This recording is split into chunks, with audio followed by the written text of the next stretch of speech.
প্রিয় ফুটবল প্রেমী দর্শক, মাত্র কয়েক মিনিট আর তাতেই বদলে গেল পুরো ম্যাচের ইতিহাস। প্রথমার্ধ শেষে সবাই ভেবেছিল এবার বুঝি বিশ্বকাপ থেকে বিদায় নিচ্ছে ব্রাজিল। অন্যদিকে জাপান ছিল জয়ের খুব কাছাকাছি, কিন্তু তারপর যা ঘটল তা কেউ কল্পনাও করেনি। কিন্তু প্রশ্ন হলো, কিভাবে মাত্র কয়েক মিনিটের ব্যবধানে ম্যাচের চিত্র পুরো বদলে গেল? ব্রাজিলের এই অসাধারণ প্রত্যাবর্তনের নায়ক কারা? জাপান কোথায় ভুল করলো? আর এই জয় কি ব্রাজিলকে শিরোপার সবচেয়ে বড় দাবিদার হিসেবে প্রতিষ্ঠা করলো? 2026 ফিফা বিশ্বকাপের রাউন্ড অফ 32-এ ব্রাজিল ও জাপানের ম্যাচটি ছিল দারুণ উত্তেজনাপূর্ণ। শুরু থেকেই জাপান আত্মবিশ্বাসের সঙ্গে খেলতে থাকে। দ্রুত পাস, শক্ত রক্ষণ এবং গুছানো ফুটবলের কারণে 29 মিনিটে তারা প্রথম গোল করে এগিয়ে যায়। প্রথমার্ধে বলের দখল বেশি ছিল ব্রাজিলের, কিন্তু জাপানের ডিফেন্স ভাঙ্গা তাদের জন্য খুব কঠিন হয়ে পড়ে।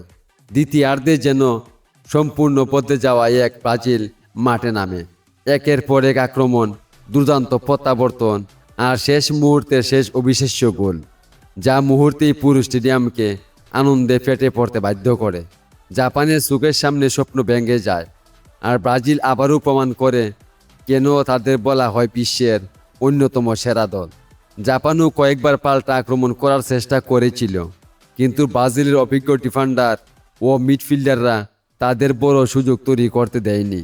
যখন মনে হচ্ছিল ম্যাচটি অতিরিক্ত সময়ে যাবে, ঠিক তখনই যোগ করার সময়ে আসে সেই কাঙ্ক্ষিত গোল। শেষ মুহূর্তে শেষ গোলই 2-1 ব্যবধানে জয় নিশ্চিত করে ব্রাজিল। আনন্দে উল্লাসে মেতে উঠে ব্রাজিলের সমর্থকরা, আর জাপানের খেলোয়াড়দের মুখে নেমে আসে হতাশ।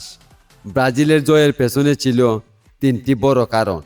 প্রথমত, তারা এক গোল পিছিয়ে পড়েও আত্মবিশ্বাস হারায়নি। দ্বিতীয়ত, কোচের কৌশলগত পরিবর্তন ম্যাচের মোড় ঘুরিয়ে দেয়। আর তৃতীয়ত, শেষ মিনিট পর্যন্ত লড়াই করার মানসিকতাই তাদের জয় এনে দেয়। প্রিয় দর্শক, পরবর্তী ম্যাচ বিশ্লেষণ নিয়ে আবারও দেখা হবে ভিডিওতে। ততক্ষণ পর্যন্ত ভালো থাকুন, সুস্থ থাকুন এবং ফুটবলের সঙ্গেই থাকুন। ধন্যবাদ সবাইকে।